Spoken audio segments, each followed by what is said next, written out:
ये मिलकर एक बार गायत्री मंत्र का उच्चारण करते हैं। हम ऐसे काल में जी रहे हैं जहाँ ऐसे महापुरुष हैं दुनिया में जो ये कहते हैं कि वेद पाठ का अधिकार सबको नहीं है, लेकिन एक लंबी अवधि के बाद ऋषि दयानंद सरस्वती ने बताया कि वेद ईश्वर की कल्याणी वाणी है और उसे पढ़ना, सुनना, छूना, उसे व्यवहार में लाना ये प्रत्येक मनुष्य का अधिकार है। आओ मिलकर गायत्री मंत्र का उच्चारण करते। ओम भूर्भुवः स्वः तत्सवितुर्वरेण्यं भर्गो देवस्य धीमहि धियो यो नः प्रचोदयात्। ओम इत्था हि सोमिन्मदे ब्रह्मा चकार वर्धनम् शविष्ठवज्रिन्नोजसा पृथिव्या निशशा अहिमर्चन्ननु स्वराज्यम। अच्छा, अपन एक ही परिवार के लोग हैं, तुम और मैं एक ही परिवार के लोग हो। जहाँ बैठे हो यहाँ कल मैं बैठता था, आज यहाँ बैठा हूँ, और जहाँ तुम बैठे हो वहाँ बैठ के मानसिकता किसी और तरह की होती है। तुम्हारी कैसी है मुझे नहीं पता, पर जब मैं वहाँ बैठता था तो मैं बैठ के सोचता था, जब सामने एक आदमी आता था बोलने वाला वक्ता, तो मैं सोचता था अब ये खून पिएगा। अभी तक पहले वाले पी के गए हैं, अब ये पिएगा, न जाने कितनी देर कितने घंटे ये खून चूसेगा। और हम वो बोलते रहते थे और हम दूसरे कामों में लगे रहते, मतलब चादर को ठीक कर रहे हैं, सलवटें निकाल रहे हैं, कभी सलवटें डाल रहे हैं, कभी अपनी कपड़ा होता लड़कियों का काम होता है उसके चुन्नट बना रहे हैं। आजकल लड़के भी ये काम करते हैं, आजकल लड़के भी बहुत देखने में आते हैं कि उनमें लड़कियों वाले गुण दिखाई देते हैं। सब में नहीं होते, कुछ महाराणा प्रताप, गोविंद सिंह और छत्रपति शिवाजी महाराज भी होते हैं, पर आजकल कुछ ऐसे भी हैं जिनमें पर्याप्त लचक देखने में आती है। वो चलता है तो चलती हुई लड़की को मात कर दे ऐसे चलता है, ऐसे भी सूरमा और वीर दिखाई देते हैं। तो पहले तो तुम ये समझो कि मैं कहीं, जैसे उन्होंने मेरा परिचय करवाया कि एक गुरुकुल से हैं, तो एक छवि बन जाती है तुम्हारी मेरी छवि तुम्हारे मन में बन जाती है कि गुरुकुल से अच्छा, जंगल से आया बेचारा, उधर पत्ते बांध के रहता होगा, झिंगे लाला करता होगा, ऐसी एक छवि बन जाती है। तो पहले तो अपने दिमाग में से ये छवि निकालो कि मैं ऐसा कहीं से आया हूँ, जंगल से, जहाँ आदिवासी इलाका है, और बहुत मैं उस शहर से आया हूँ जहाँ की प्रति व्यक्ति आय इस देश में सबसे ज़्यादा है। मैं उस शहर से आया हूँ जहाँ शहर में एशिया की सबसे बड़ी गुड़ मंडी है। मैं वहाँ से आया हूँ जहाँ संपन्नता और प्रॉस्पेरिटी इस देश में शहर के तौर पर सबसे ज़्यादा है। तो एक जंगली वंगली मत मान लेना मुझे, और ज़रूर मैं सातौते तमतौतान में जीता हूँ, ये तो मुझे लग रहा है मेरी लड़कियाँ हैं जो किनारे पे बैठे, मतलब ऐसा नहीं है कि तुम नहीं हो, पर लगता है तुम भतीजी हो, पर ये मेरी लग रही हैं। किसी ने मुझे बताया ये गुरुकुल की छात्राएं हैं, तो गुरुकुल वाले देख के लगता है कि ये मेरे हैं, ये मेरे वाले। तो हम जरूर वहाँ संस्कृत पढ़ते हैं, सातौते तमतौतान तेन ताभ्याम तैतस्मै ताभ्याम तेभ्य में हमारा जीवन जाता है। वृद्धि राते अदैक गुण इको गुण वृद्धि न धातु लोपार्थ धातुके में हमारा जीवन जाता है। लेकिन इसका मतलब ये नहीं है कि हम आधुनिक दुनिया को नहीं जानते, है ना। मैं तुम्हारे जितना तुम पढ़ते हो वो सब पढ़ा है। मैं गणित में मेरी बड़ी रुचि है, तो तुम्हारे tan theta is equal to sine theta upon cos theta, cot theta is equal to cos theta upon sine theta, ये सब मैं पढ़ा हूँ, है ना। E is equal to M C square, M क्या करता है, F is equal to M A कैसे बनता है, और उसमें कॉस थीटा क्या करता है, वो सब मैंने पढ़ा है। ऐसा नहीं है कि वो मैंने नहीं पढ़ा है, उसे मैं जानता हूँ। तो ऐसा मत समझ लेना कि बेचारा पत्ते बांध के उधर रहता है। आओ कुछ एक चीज़ों को समझने का प्रयास करते हैं। अच्छा देखो, तुम लोग यहाँ बैठे हो, सब बच्चे यहाँ बैठे हैं, अभिभावकों को विशेष रूप से कह रहा हूँ, तुम भी अभी बच्चे हो। बच्चे किसे कहते हैं जानते? बच्चे बाल पकने से आदमी बूढ़ा नहीं होता है। अज्यो वही बालह, जो नहीं जानता वही कौन है? बालक है।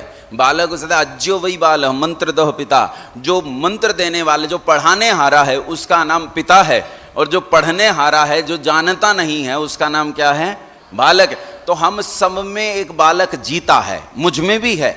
जब मैं अपने आचार्य के पास जाता हूँ, अभी भी जाता हूँ, डांट खाता हूँ, हैं, वहां जाता हूं तो डांट ही मिलती है। तो जब वहां जाता हूं तो मैं अभी एक सांख्य दर्शन का एक सूत्र है, सत्वरजस तमसा साम्यावस्था यम प्रकृति प्रकृतिर महान महातत्व अहंकार, ये एक सूत्र है। तो उस सूत्र में कुछ चीजें अटक गई तो मैं उनके पास गया तो जाते ही पहले गालियां खाने को मिली। अज्यों वही बालह, बड़ा हो जाने पर भी व्यक्ति बालक रहता है जबकि वो चीजों को नहीं जानता। तो मेरा आप सबसे आग्रह है कि मैं बच्चों के लिए नहीं बोल रहा हूं, इसे अच्छे से समझने का प्रयास करना आप सब लोग भी जो अभिभावक यहां बैठे हैं। मनुष्य संसार में सर्वोत्तम प्राणी माना जाता है और उसका कारण है बुद्धि। कहते हैं बुद्धि यस्य बलम तस्य, जहां बुद्धि है वहीं बल है। और इसी बुद्धि के आधार पर मनुष्य बड़े बड़े सिंह और हाथी जैसे प्राणियों को अपने कब्जे में कर लेता है। बुद्धि ही है जो मनुष्य को पशुओं से अलग करती है। अगर बुद्धि न हो तो मनुष्य पशुओं के जैसा ही है। अगर एक आदमी पागल हो जाए तो पागल आदमी का क्या करते हैं लोग? जंजीरों में बांध के रखते हैं, कमरे में बंद करके रखते हैं, पिंजरे में बंद कर रखते हैं। पागल है, काट खाएगा। बुद्धि नहीं है तो बुद्धि न होने पर पशु में और मनुष्य में कोई अंतर नहीं। बुद्धि अलग करती है मनुष्य को पशुओं से, पशु अलग मनुष्य अलग, ये बुद्धि अलग करती है, बुद्धि अलग करती है। अच्छा, एक प्रश्न पूछ रहा हूं, मैं भाषण नहीं दे रहा हूं, तुमसे चर्चा कर रहा हूं। अच्छा ये बताओ, बुद्धि घटती बढ़ती है क्या या मिलती है जन्म के साथ और बस जैसी मिली वैसी रहती है? बताओ। घट जाती है, रबड़ की तरह घट जाती है, बढ़ जाती है? बोलो बोलो। बुद्धि घटती बढ़ती है क्या है या जितनी मिली है उतनी रहती है? अरे घटती भी है और बढ़ती भी है। इसीलिए तो हम स्कूल कॉलेज गुरुकुल जाते हैं ताकि बुद्धि का क्या हो सके? विकास। और विकास बढ़ने को कहते हैं। अच्छा, बढ़ी क्योंकि घटी हुई थी तभी तो बढ़ पाई। जब घटी हुई थी तब वो बढ़ पाई। बुद्धि का घटना और बढ़ना जीवन पर्यंत चलता रहता है और बुद्धि को घटाने और बढ़ाने का साधन है शिक्षा। क्या है बुद्धि को घटाने और बढ़ाने का साधन?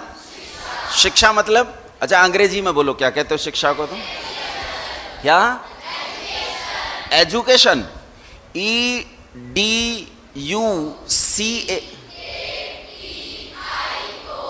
ये एजुकेशन कैसे बना भाई? ये तो एडुकेशन है।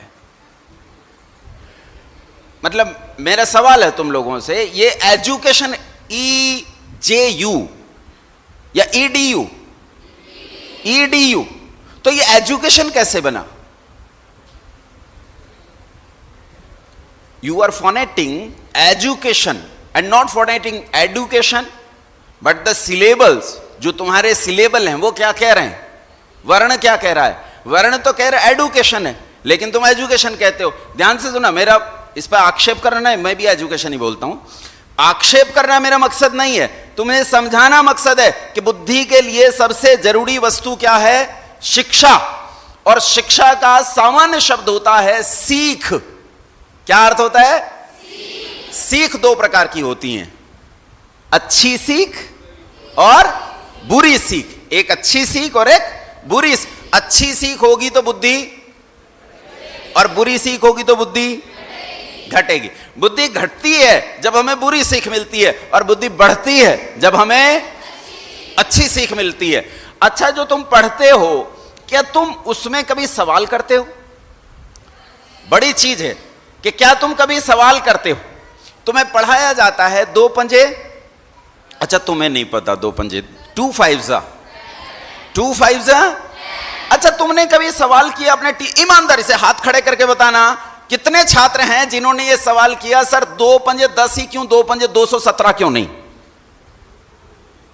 किसने सवाल किया जिसने ये कहा हो 5 5 25? वही इट इज, वही 5 5 25। आई विल से 5 5 525, वो ज्यादा है। मैं क्यों 525 ना कहूं? मैं क्यों 25, 5 पंजे 25 क्यों? 5 पंजे 525 क्यों नहीं? तुम में से कितने बच्चों ने सवाल किया? और सवाल न करने का परिणाम यह है कि तुम्हें कुछ चीजें गलत चली जाती हैं और तुम गलत चीजों को एक्सेप्ट कर लेते हो, और जब चीजें गलत आती हैं तो यह बुरी सीख है, और बुरी सीख तुम्हें पतन के गड्ढे में लेकर जाती है उन्नति की ओर। एक आदमी डॉक्टर बन जाता है, डॉक्टर का काम है चिकित्सा करना, लोगों को सुधारना। वो मिस्त्री है, आदमियों के शरीरों का ठीक करता है उन्हें। वो किडनी निकाल लेता है यार, वो किडनी निकाल के बेच लेता है। कारण है उसकी शिक्षा ठीक नहीं हुए। और शिक्षा के ठीक होने का सबसे बड़ा लक्षण है कि तुम्हारी शिक्षा में प्रश्न होना चाहिए। क्या होना चाहिए तुम्हारी शिक्षा में? Question is missing there. तुम जिस मैकॉले एजुकेशन में पढ़ते हो वहां क्वेश्चन मिसिंग है, वहां सवाल गायब है। सवाल है ही नहीं। Twinkle twinkle how I wonder, twinkle twinkle little star. तुम्हें पढ़ाया, तुमने एक्सेप्ट किया। मुझे ईमानदारी से बताओ, सूरज क्या है? तारा है कि नहीं? अरे हाँ ना बोलो। पृथ्वी से छोटा है कि बड़ा है? कितना बड़ा है? लाखों गुना। कितना बड़ा है? लाखों गुना बड़ा। और सूरज तो सबसे छोटा तारा है, इससे बहुत बड़े बड़े तारे हैं। लेकिन तुम्हें क्या पढ़ाया जाता है? Twinkle twinkle, and you accept that. तुम स्वीकार करते हो, हां ट्विंकल ट्विंकल लिटिल। अरे भैया ट्विंकल ट्विंकल ह्यूज स्टार्स। लेकिन तुम उसे चुपचाप स्वीकार करते हो क्योंकि तुम्हारी शिक्षा में सवाल है या नहीं? शिक्षा में सवाल नहीं है। और जब शिक्षा में सवाल नहीं होता तब शिक्षा नहीं होती। वो तुम्हें बुरी सीख देती है। और बुरी सीख से पढ़कर एक आदमी जब इंजीनियर बनता है तो 1700 करोड़ रुपए का पुल बनते बनते गिर जाता है। अभी गिरा बिहार में, अभी गिरा है बिहार में 1700 करोड़ रुपए का। क्योंकि तुम्हें क्या बनाया जा रहा है? बोलो तुम्हें क्या? अच्छा ये बताओ, तुम पढ़ते हो, शिक्षा प्राप्त करते हो, कक्षा 6 से 12, उसके बाद तुम बीएससी बीए करते हो, एमएससी करते हो, एमफिल करते हो, पीएचडी करते हो, पढ़ लेते हो। पढ़ लिख कर तुम क्या बनते हो? अच्छा तुम बताओ तुम क्या बनना चाहते? एक बार सवाल का जवाब देना चुप मत। तुम्हारा क्या लक्ष्य, क्या बनना चाहते हो? बिजनेसमैन बन। तुम क्या बनना चाहते हो? डॉक्टर। तुम क्या बनना चाहते हो? बिजनेसमैन। तुम क्या बनना चाहती हो? डॉक्टर बनना चाहते हो? तुम क्या? डॉक्टर। तुम आईएएस अधिकारी बनना चाहते? तुम क्या बनना चाहते हो? लेकिन जानते हो, मैं गुरुकुल के छात्रों से जब पूछता हूं कि तुम क्या बनना चाहते हो, एक लड़के को छोड़कर, मेरे गुरुकुलों में एक लड़का तो है, थोड़ा सा विलक्षण है, वो तो तुम्हारी तरह बोलता है, लेकिन अन्य छात्र कहते हैं मैं मनुष्य बनना चाहता हूं। क्या बनना चाहता हूं? मनुष्य बनना चाहता हूं। एजुकेशन का जो मकसद है वो मनुष्य बनाने का मकसद है, वो डॉक्टर इंजीनियर साइंटिस्ट बनाने का मकसद नहीं है। अगर वो मनुष्य बने बिना डॉक्टर इंजीनियर साइंटिस्ट बनेगा तब वो इतना भयानक वस्तु बन जाएगा जो संसार के लिए भयानकतम होगा। तुम्हें पता है भारत से एक विमान अपहरण हुआ था, और तुम तो पैदा भी नहीं हुए होंगे तब। भारत से एक अपहरण हुआ था विमान का, और उस विमान के अपहरण को उड़ाकर जो लेकर गए थे उनमें 5 लोग थे, जिनमें से 4 इंजीनियर्स थे और एक साइंटिस्ट। उन्होंने लोगों की हत्याएं कर दी और दुनिया के सबसे खतरनाक आतंकवादी को इस फिरौती में छुड़वाया। वो पढ़े लिखे थे, बल्कि तुमसे ज्यादा पढ़े लिखे थे। तुम्हारा जो A for Apple B for ball चलता है, उससे ज्यादा पढ़े लिखे वो लोग थे। वो इस क्षेत्र की विद्या के विद्वान थे। लेकिन क्या सच में वो पढ़े लिखे थे? क्या सच में वो पढ़े लिखे थे? एक आदमी पढ़ लिख कर आईएएस बनता है, एक डॉक्टर बनता है, एक बिजनेसमैन बनता है, और बनने के बाद जब वो विवाह करता है तो वो अपना दहेज तय करता है अपनी औकात के हिसाब से। मैं डिप्लोमा किया इंजीनियरिंग का तो मुझे मोटरसाइकिल चाहिए, मैंने बीटेक पास किया तो मुझे कार चाहिए, अच्छा मैंने आईआईटी से बीटेक पास किया है तो मुझे मर्सिडीज चाहिए, मैंने आईएएस की परीक्षा पास की है तो आप पता नहीं क्या चाहिए हैं। अब लड़की भी कम से कम आईएएस चाहिए। अब केवल गाड़ी से काम नहीं चलेगा, अब गाड़ी के साथ जो चीज है, वो जो चीज ही है ना वो लेकर आ रहे हैं, उसमें भी उसे सब्सटेंस चाहिए, उसमें भी उसे क्वालिटी चाहिए, उसमें भी उसे क्लास चाहिए। समझने का प्रयास करना मेरी बात। शिक्षा की सबसे जरूरी बात होती है कि शिक्षा में क्या होना चाहिए? सवाल। क्या होना चाहिए शिक्षा में? सवाल। सवाल बहुत जरूरी है। अब देखो एक चीज ध्यान से सुनना, तुम्हारा ये साप्ताहिक सत्संग शुरू हुआ, जब मैं वहां से चढ़कर आया, प्रधान जी ने कहा कि मंच पर आए, और मैं मंच पर चढ़कर आया, तो में से कितने लोगों के दिमाग में, जहन में ये सवाल उठा कि इस आदमी से हमें क्या सीखने को मिलेगा? ज़्यादातर तो यूँ बैठे थे, गया 1 घंटा, अब खून पिएगा। ज्यादातर के दिमाग। अच्छा, कुछ के दिमाग में ये था, अच्छा बाबा जी हैं, कुछ न कुछ कहेंगे, बेचारे कुछ मंत्र सुनाएंगे, कुछ धर्म कर्म की बात करेंगे, ऐसा मन में रहता है। हम लोगों के दिमाग में से एक चीज गायब हो गई, सवाल। क्या चीज गायब हो गई? अच्छा, तुम्हारी उम्र कितनी है? कितनी? 14 साल। इस बच्चे की उम्र कितनी है?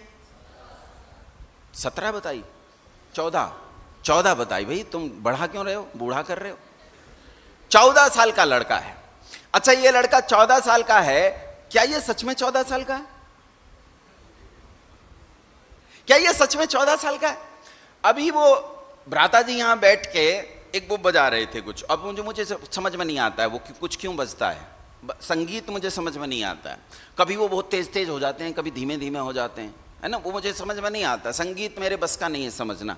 वो भ्राता जी यहाँ बैठ के बजा रहे थे, तो एक हारमोनियम जैसा कुछ था लंबा सा, उसे वो बजा रहे थे, और उसके बीच बीच में वो क्या करते थे, ढोलक ले लेते, फिर ढोलक को बजाने लगते, फिर ढोलक भी एक हाथ से बजाते और दूसरे हाथ से वो उसके बटन दबाते रहते। ये दोनों काम वो इकट्ठे कर रहे थे और इस सब को संभाल रहे थे। यहाँ जो मुझे लगता है वो अध्यापिका रही होंगी जो यहाँ थी, जो यहाँ हारमोनियम पे थी, बाजे पे, तो वो यहाँ बैठी थी, वो बजा रही थी, गा रही थी, दोनों काम कर रही थी।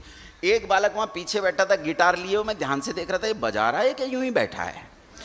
मुझे लगा शायद यूं ही बैठा है, वो इसलिए बैठा है कि चलो एक वाद्य यंत्र और बढ़ जाएगा। तबले वाला छात्र बजा रहा था, लेकिन फिर मुझे लगा कि ये बाजे में से तो आवाज़ नहीं आ रही है, ये सच में बजा रहा है।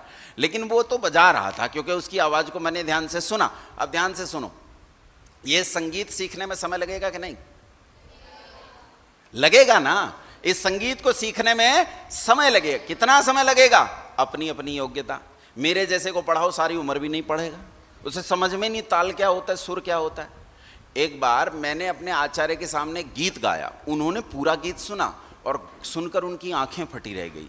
बोले बेटा कब से गाते हो? मैंने कहा गुरुजी आज पहली बार गाया जीवन में। तो बोले बेटा तू जीवन में कुछ भी करना, लेकिन कभी गाना मत, ये काम तुझे नहीं करना है, बाकी तू सारे काम कर। क्योंकि लोग मैंने बेसुरे सुने, पर तू तो बेताला भी है। अब मुझे आज तक समझ में नहीं आया बेताला किसे कहते हैं, पर ये समझ में आ गया कि ये कुछ संगीत में कुछ कमी वाली चीज होती है। अच्छा, वो जो सीख रहा है उस साल 2 साल 4 साल में सीखा होगा, बोलो हाँ के ना? अरे ऐसे गर्दन हिलाओ यूं, मुझे पता तो चले तुम जिंदा लोग बैठे हो, क्या पता मरे हुए रखे हो, हिल डुल नहीं रहे हो। हिंदी समझ में आती है मेरी अच्छे से? हाँ तो ठीक है, फिर समझो और रिस्पॉन्ड करो। तो वो जो बजा रहे थे, उन्हें जो 2-4 साल तो लगे होंगे उसे सीखने में, बोलो हाँ के ना? लगते हैं ना। तुम खेलते हो, हॉकी खेलते हो, बैडमिंटन खेलते हो, टीटी खेलते हो, फुटबॉल खेलते हो, क्रिकेट खेलते हो, तो जब तुम खेलते हो तो उसे सीखने में समय लगता है। सीखने में कुछ भी काम हम करें तो उसे सीखने में हमें समय कितना समय लगता है? सबका अलग अलग है। इस लड़के को हो सकता है यही संगीत सीखने में 3 साल लग जाए, ये लड़की हो सकता है 3 साल में सीख जाए, वो हो सकता है कि 3 घंटे में सीख जाए, वो कोई किसी मेरी बेटी है, अब वो जब गाती है तो वो मंत्रमुग्ध कर देती है, ऐसा कर देती है, वातावरण को बिल्कुल कमाल का कर देती है, वो अद्भुत है। एक संगीतकार को मैंने दिखाया, देखो जी ये लड़की बाथरूम सिंगर है, कैसा गाती है। तो उन्होंने उसके संगीत को सुना और कहा कि कई साल रियाज करने के बाद भी ऐसा शास्त्रीय गायन व्यक्ति के कंठ में नहीं आता। उसने कहीं से नहीं सीखा, लेकिन उसे आता है। अच्छा, कैसे आता है? यूरोप में एक संगीतकार हुआ बिनेट नाम का, इस आदमी ने 7 साल की उम्र में दुनिया के सारे संगीत, जितनी शैलियां होती हैं संगीत की, सब इसे हस्तगत थे, और ये इतनी काबिलियत के साथ गाता था कि दुनिया में इतनी काबिलियत के साथ कोई नहीं गाता। इतना संगीत सीखने में संगीतकारों ने कहा एक आदमी को कम से कम 70 साल लगेंगे। कितने साल लगेंगे? 70 साल लगेंगे। लेकिन उसने कितने दिन में सीख लिया? 7 साल में। अच्छा, एक ईमानदारी से बताना, इस बच्चे की उम्र 7 साल है कि 70 साल है? बौद्धिक आयु बताओ कितनी है? कितनी है? 70 साल है। इसकी बौद्धिक आयु 7 साल नहीं है, इसकी बौद्धिक आयु कितनी है? 70 साल। 12 साल का एक बच्चा अपने पिता को हवन करते हुए देखता है, पुरानी घटना है। तो उसके पिता ने सर्वमेध यज्ञ किया, अपना सब कुछ इस यज्ञ में दान दे दिया, लाखों गौ में, हजारों गौ में दान दे दी। बालक उन दान दी जाती गौओं को देखने गया, जाकर देखा वो गौएं ऐसी हैं जिन्हें धक्का दे दो तो मर जाएं, जीवन जी चुकी हैं, वो सारा दूध उनका दूहा जा चुका है, अब उनमें से दूध उत्पन्न नहीं होता, बच्चे उत्पन्न नहीं होता, अब वो मरने वाली हैं। ऐसी गौओं को पिता दान कर रहा है, और भीतर जो अच्छी मजबूत गायें हैं वो अंदर वाली गौशाला में बांध ली हैं, उन्हें नहीं दे रहा है। बालक के मन में प्रश्न उठा, क्या उठा? क्या उठा?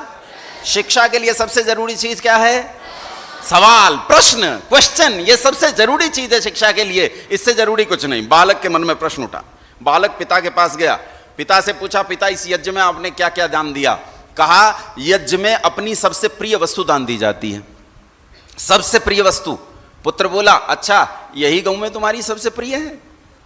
ये जो मरने वाली हैं और जो 50 लीटर दूध देती है वो तो भीतर बांध रखी है, और ये गौ में क्या यही तुम्हारी सबसे प्रिय है? पिता ने उसके बात की उपेक्षा की, और उसके बाद पिता से उस बच्चे ने दोबारा प्रश्न पूछा। ध्यान से सुनना इस कहानी को। बच्चे ने दोबारा प्रश्न पूछा कि पिता मैं आपका प्रिय हूं कि नहीं? पिता ने कहा, संसार में सबसे प्रिय वस्तु तू ही है। तो कहा, मुझे किसे दान दोगे? पिता ने प्रश्न की उपेक्षा की, बालक पीछे पीछे, पिताजी मुझे किसे दान दोगे? 2-4 बार प्रश्न की उपेक्षा हो गई, अंत में पिता को गुस्सा आ गया और पिता बोला, तुझे मृत्यु को दान दूंगा। गुस्से में कह दिया। आजकल भी कह देते ना लोग, बोले तू मर जा कहीं जाके, ऐसा कह देते ना, ऐसे कह दिया, तुझे मृत्यु को दान दूंगा। लेकिन बालक अपनी बात का पक्का था। हमारे यहां एक बात सुनी है तुमने, रघुकुल रीति सदा चली आई, प्राण जाए पर अनुव्रतः पितुः पुत्रो। बालक और बालिकाएं अपने पिता के अनुव्रती हों, ऐसा हमारे यहां संस्कार है। बालक और बालिकाएं अपने पिता के अनुव्रती होने चाहिए। एक छोटी सी बच्ची, 5 साल की 6 साल की बच्ची, उसके पिता ने उसे शिक्षा देना शुरू किया शस्त्र की। पिता योद्धा था, पिता ने उसे बताया घोड़े पर कैसे चढ़ते हैं, तलवार कैसे लेकर चलते हैं, भाला कैसे पकड़ा जाता है। छोटी बच्ची को शिक्षा चल रही है, बच्ची पढ़ रही है, बड़ी हो गई, 12-14 साल की हो गई। और एक दिन क्या हुआ कि कोई आया और किसी ने आकर उसका सामान उससे ले लिया, और उसने थोड़ी देर उसके लिए प्रयास किया, फिर छोड़ दिया, बोले ले जा, मेरे पास और भी है। पिता ने उसे बिठाकर समझाया, कहा ये मिट्टी देखती है, जमीन देखती है, ये मिट्टी हमारी मातृभूमि है, ये हमारी पितृभूमि और पैतृक भूमि है। इस मिट्टी को संसार में कोई छू नहीं सकता। याद रखना, अपने जीवन में अपनी मातृभूमि को किसी का हाथ लगने नहीं देना। तेरा जीवन चला जाए लेकिन तेरी मातृभूमि, तेरी पितृभूमि को कोई हाथ ना लगा सके, इस बात को अपने हृदय में धारण रखना हमेशा। बच्ची ने सीख ले ली, अनुव्रतः पितुः पुत्रो।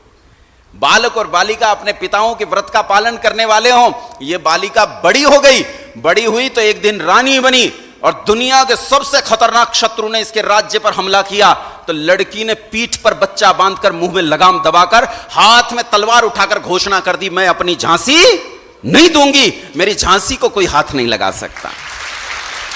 अनुव्रतः पितुः पुत्रो। अपने पिता के आज्ञाकारी कैसे होते हैं बालक? कैसे अपने पिता के आज्ञाकारी होते हैं? 11 साल का बच्चा धूल मिट्टी में खेलकर घर आया और मां से कहता है, मां रोटी दे, मां रोटी दे, भूख लगी है। लेकिन मां कहती है 11 साल के बच्चे से, अरे इतना बड़ा हो गया, अब रोटी खाई जाएगा क्या? अब जीवन भर रोटी खाएगा? देश गुलाम है, देश सिसक रहा है, तू रोटी मांग रहा है।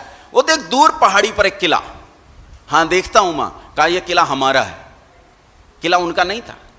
मां ने कहा यह किला हमारा है, और इतना कहकर मां भीतर चली गई। बालक सोचता रहा, मां ने ऐसा क्यों कहा कि किला हमारा है, जबकि किला तो हमारा नहीं। बालक समझ गया कि मां चाहती है कि किला हमारा हो। बालक अपने बच्चों के पास गया जो उसके मित्र थे, और उन मित्रों को जाकर उसने कहा कि चलो उस किले पर हमला करेंगे, मेरी मां मुझे रोटी नहीं दे रही है, कह रही है रोटी तब मिलेंगी जब किला जीत आएगा। बच्चों ने उसकी खिल्ली उड़ाई, मजाक ली, तू पागल है, हम छोटे छोटे बच्चे कहीं हम किले पर हमला करेंगे? उसने कहा करेंगे, तुम हिम्मत तो जुटाओ। बच्चों ने हिम्मत नहीं जुटाई, उसे छोड़कर चले गए। वो बड़े सिपाहियों के पास गया, सबने खिल्ली उड़ाई, लेकिन अंत में एक सिपाही को समझाने में कामयाब हो गया, और उस सिपाही के सहारे से उसने उस रात में 70 सिपाही जोड़ दिए। रात के 1:30 बजे उस किले पर हमला कर दिया। 3:30 बजे तक उस किले को जीतकर और वापस आया, मां के पार छूकर बोला, मां वो किला देखती है? उसने कहा देखती हूं, वो किला हमारा है, मैं उस किले को जीत आया हूं, रोटी दे मुझे, मैं भोजन करूंगा। दुनिया इस बालक को छत्रपति शिवाजी महाराज के नाम से जानती है, और छत्रपति शिवाजी महाराज ने अपने जीवन में 400 किले जीते, 400 किले, हिंदवी राज्य की स्थापना की, पूरे देश को अटक से कटक तक मिलाकर एक कर दिया, पूरे भारत में उसने अपना साम्राज्य स्थापित किया। इसे कहते हैं अनुव्रतः पितुः पुत्रो, बालक अपने माता पिता के अनुव्रती हूं। पिता ने बच्चे से कहा तुझे मैं मृत्यु को दान देता हूं। किसे दान देता हूं? बालक ने कहा ठीक है, मृत्यु को दान दे दिया तो हम चलते हैं किसके पास? मृत्यु के पास चलते हैं। मृत्यु के पास गया और मृत्यु के द्वार पर जाकर बैठ गया। मृत्यु की पत्नी, मृत्यु नाम के कोई आचार्य थे, उनकी पत्नी बाहर आई, गुरु माता बाहर आई।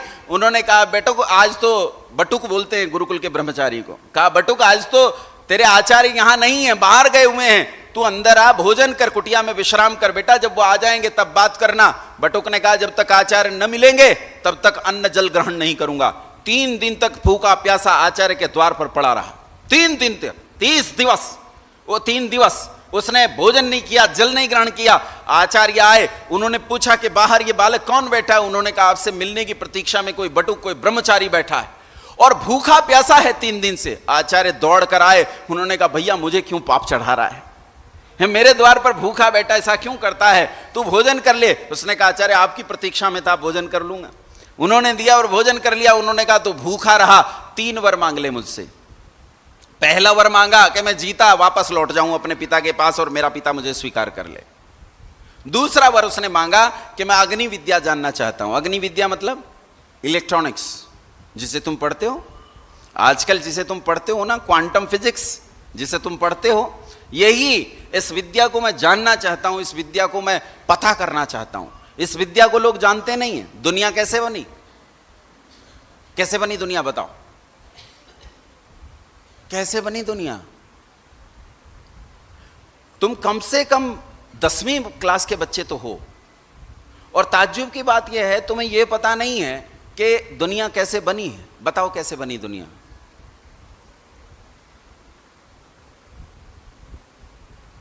सोचो, सोचो कि जो एडुकेशन या एजुकेशन हम ग्रहण कर रहे हैं वो हमारे लिए कितनी सार्थक है। हम ये नहीं जानते मेरा जन्म कैसे हुआ, हम ये नहीं जानते मैं पैदा कैसे हुआ, हमें इस चीज की जानकारी नहीं है कि दुनिया कैसे बनी। इस बालक ने पूछा आचार्य से कि आचार्य दुनिया कैसे बनी? उन्होंने बताया ऋतंच सत्यं चा विधा तपसोध्य जाए ततो रात्र जाए तथा समुद्रो अर्णव समुद्रादर्णवादि संवत्सरो अजायत अहो रात्राणि विदद विश्वस्य मिशतो वची। उन्होंने समझाया क्या? उन्होंने समझाया बेटा पहले सब कुछ अंधकार में आवृत था, सब कुछ अंधकार में डूबा हुआ था और सत्व रजस तमस में ही सम्मिलित था, इसके अलावा कुछ नहीं था। उससे संसार की उत्पत्ति हुई कैसे, चरणबद्ध तरीकों से उन्होंने समझाया। इसे ही तुम आजकल तुम लोग पढ़ते हो ना क्वांटम फिजिक्स में, कौन सी थ्योरी है वो? बिग बैंग थ्योरी है, ब्लैक होल थ्योरी, जिसे तुम पढ़ते हो, चाहे वो प्रलय काल की तरफ जाती हो और चाहे उत्पत्ति काल से आती हो।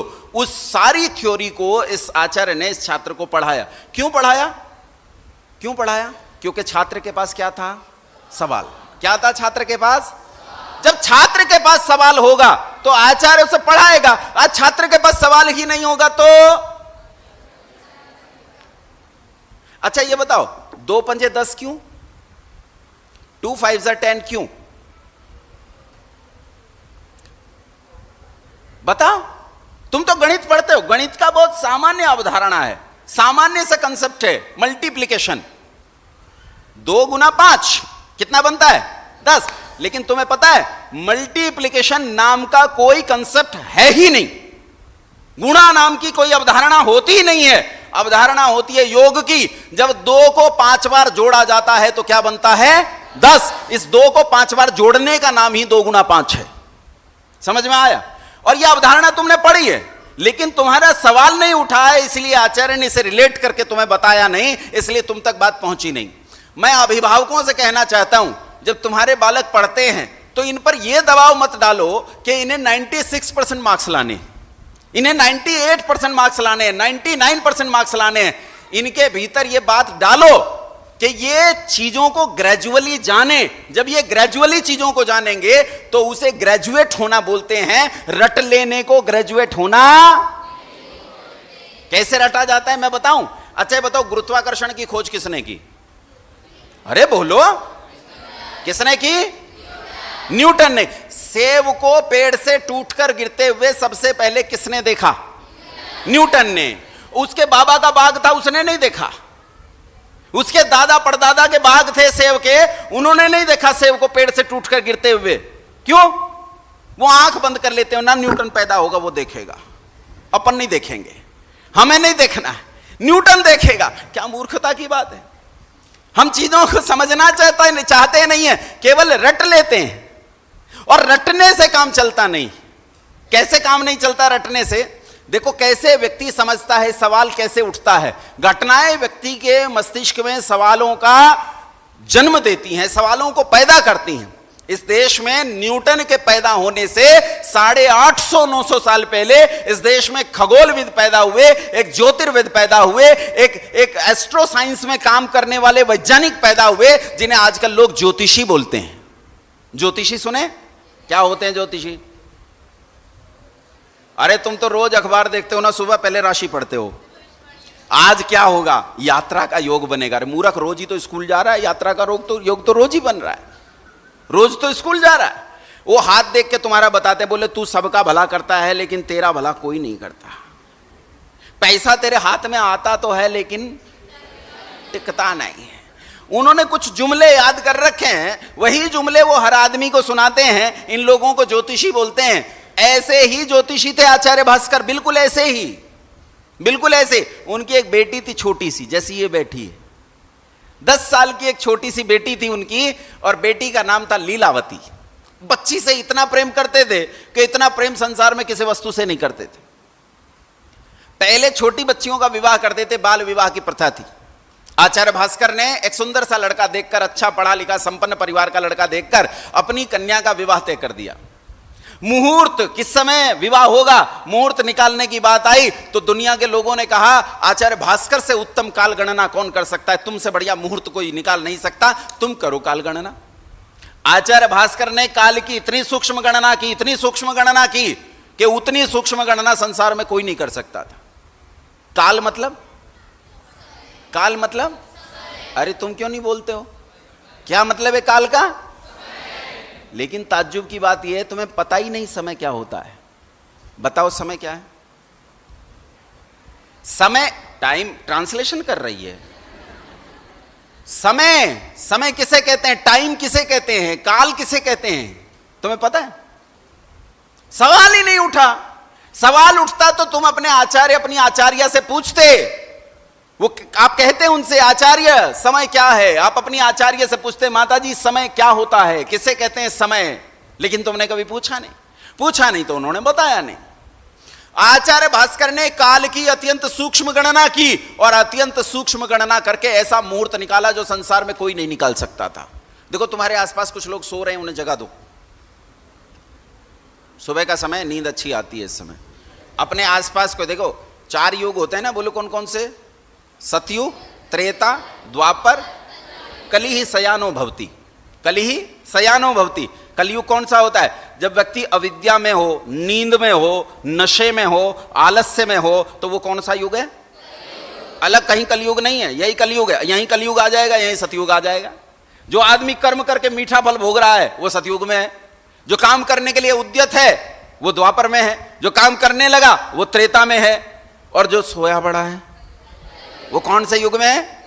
तो अपने आसपास कोई कलयुग में जाए तो खींचो उसे, कम से कम द्वापर त्रेता में तो खींचो। सतयुग में ना आए तो कम से कम द्वापर त्रेता में तो खींचो।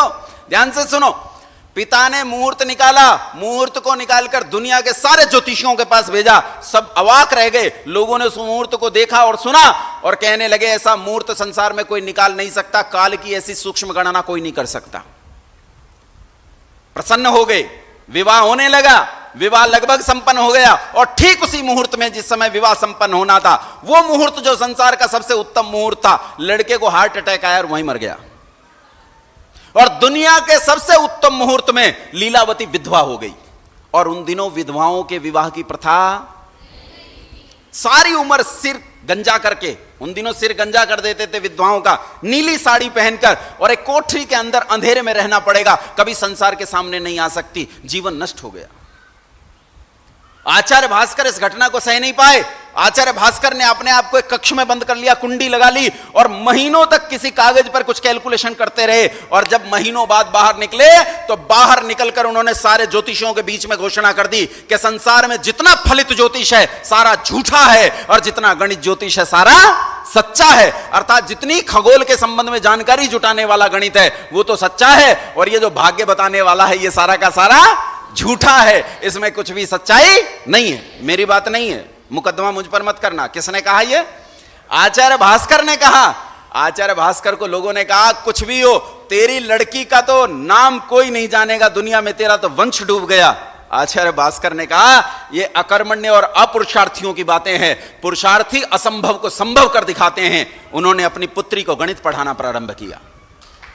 उन्होंने अपनी पुत्री को गणित पढ़ाना प्रारंभ किया और जब पुत्री को गणित पढ़ा रहे थे तो पुत्री गणित पढ़ती जाती और जो उसे पढ़ा रहे थे वो लिखते जाते। लिखते लिखते ये किताब बन गई।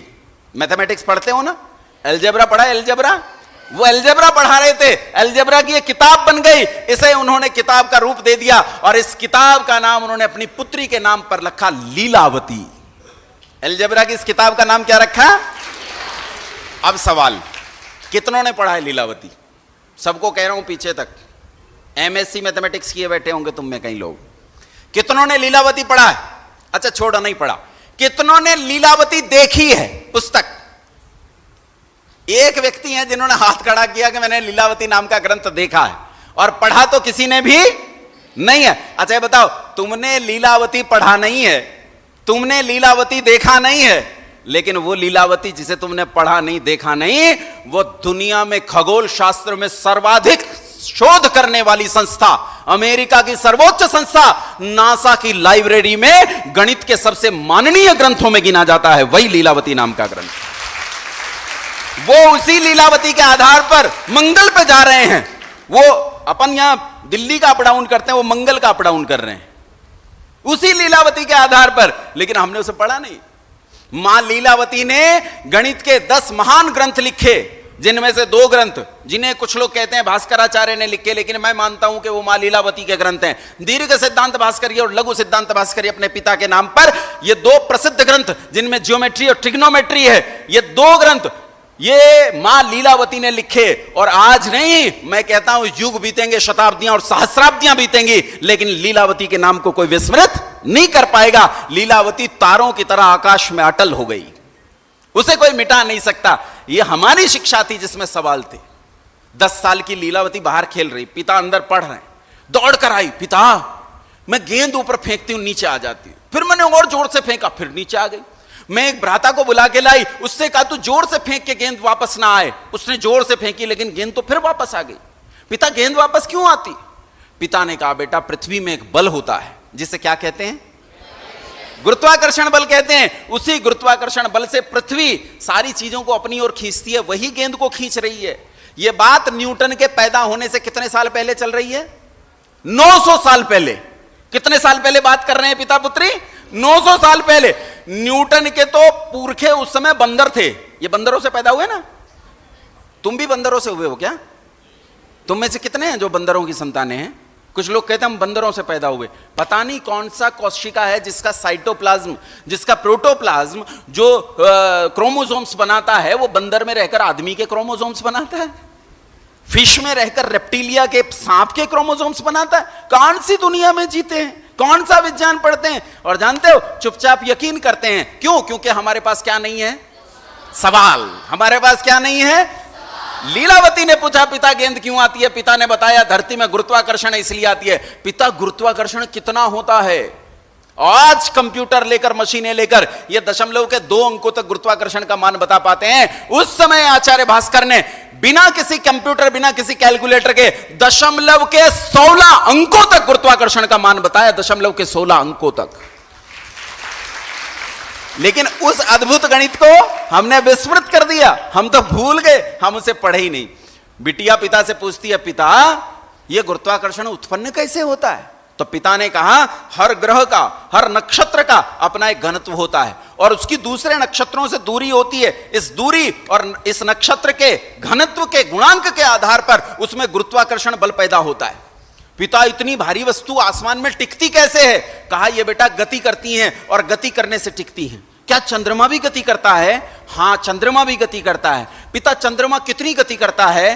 कहा तू बता कितनी गति करता है। मैंने तो पिता 2 गति पढ़ी है। कौन सी? कहा एक तो अपनी धुरी पर घूमता है और दूसरा पृथ्वी के चारों ओर घूमता है। पिता कहता नहीं बेटा ये और गतियां करता है। कहा और भी गति करता है चंद्रमा? कहा हां, कौन सी गति करता है? कहा ये पृथ्वी के गुरुत्वाकर्षण में बंधा हुआ सूरज के चारों ओर चक्कर लगाता है। बोलो लगाता है कि नहीं?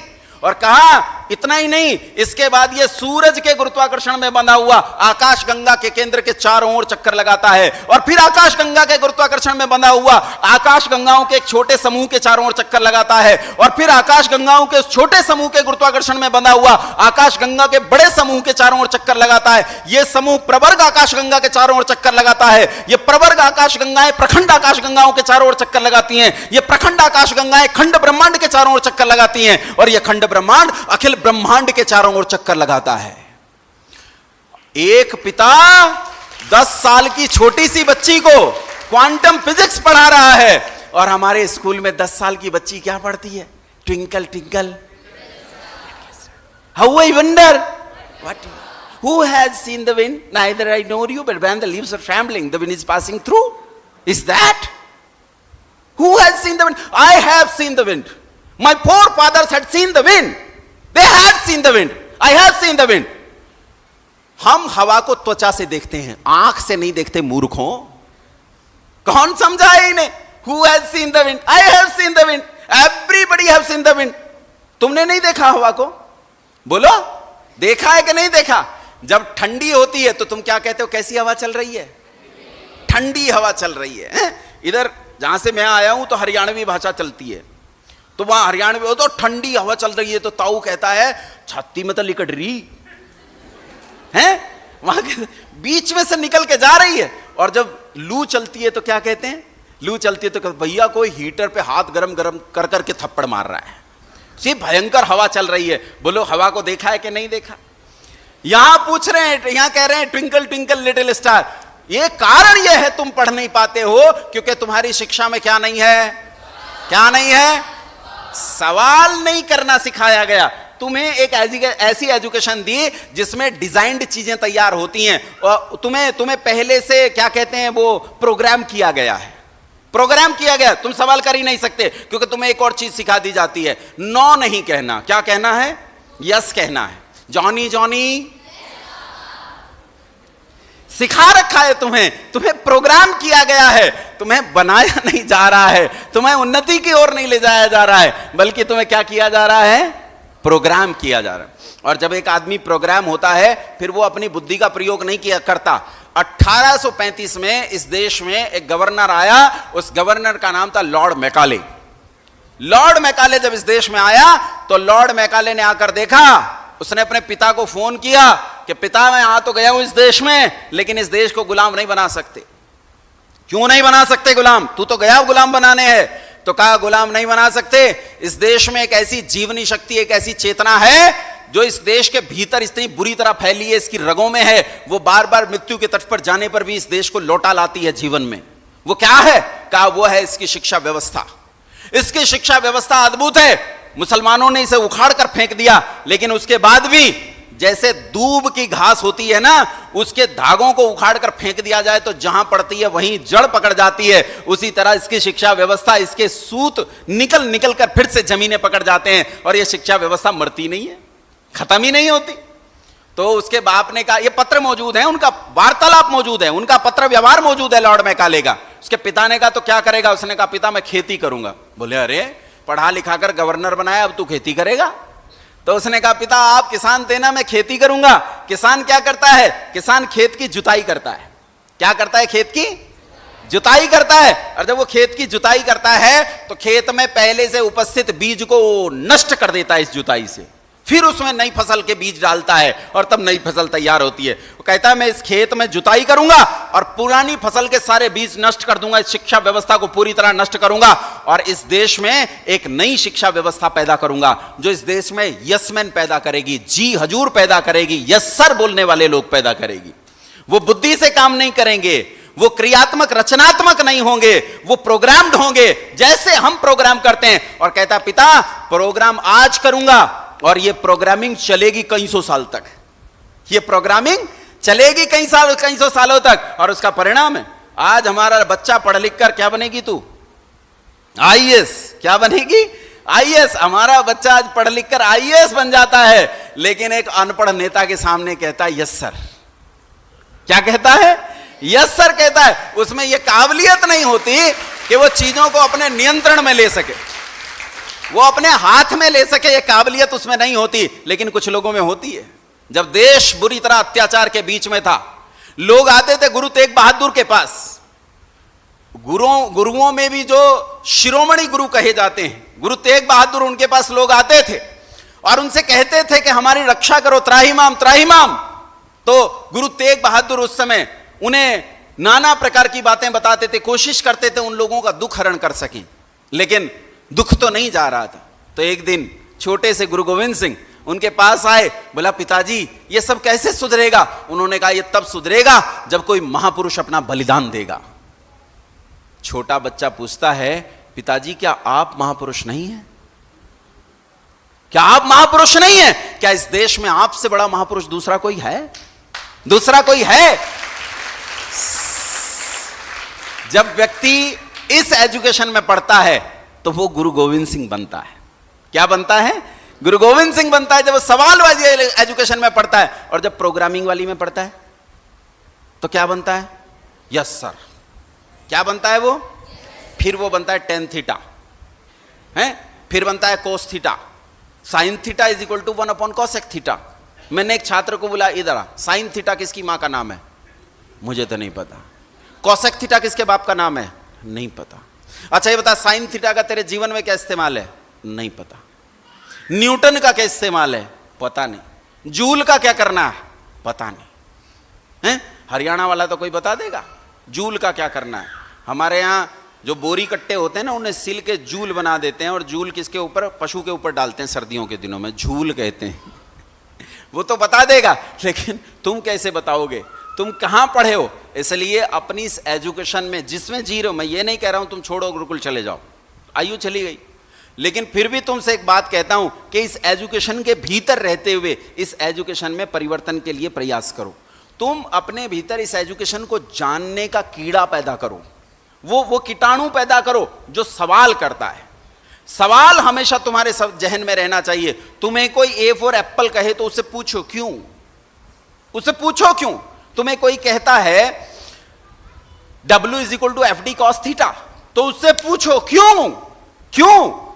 जब तक तुम ये सवाल नहीं करोगे तब तक तुम पढ़ोगे नहीं, रटोगे, और रटने वाला कभी कामयाब नहीं हो सकता। रटने वाला इंजीनियर बन सकता है, रटने वाला डॉक्टर बन सकता है, लेकिन रटने वाला कभी मनुष्य नहीं बन सकता। इस देश में डॉक्टर, इंजीनियर, साइंटिस्ट की भरमार है, लेकिन इस देश में मनुष्यों का पर्याप्त अभाव है, पर्याप्त अभाव है।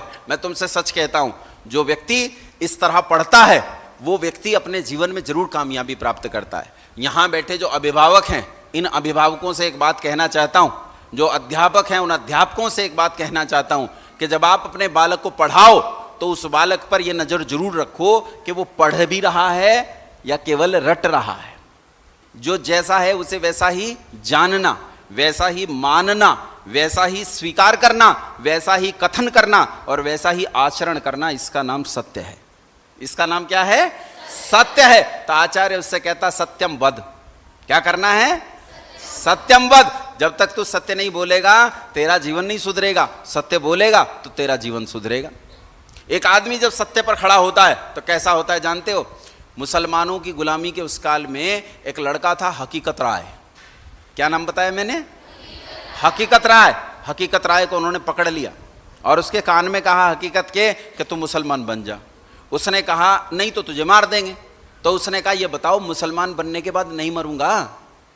बच्चा सवाल कर रहा है, सवाल करेगा तो सत्य पता लगे। सवाल करा क्या मुसलमान बनने के बाद नहीं मरूंगा? उन्होंने कहा नहीं मरेगा तो तब भी। बोला फिर अभी मार दो, जब मरना ही है तो अभी मार दो, फिर बदल के भी क्या मरना। वो बार बार पूछते रहे एक एक इंच करके उसके शरीर को काटा गया, उसके नाखून प्लासों से खींचे गए, उसकी आंखों में सरिये दे दिए गए, जमीन में गाड़ कर उसके सिर को धड़ से अलग कर दिया गया। लेकिन अंत तक बालक एक ही सवाल करता रहा, क्या मुसलमान बनने के बाद मैं नहीं मरूंगा?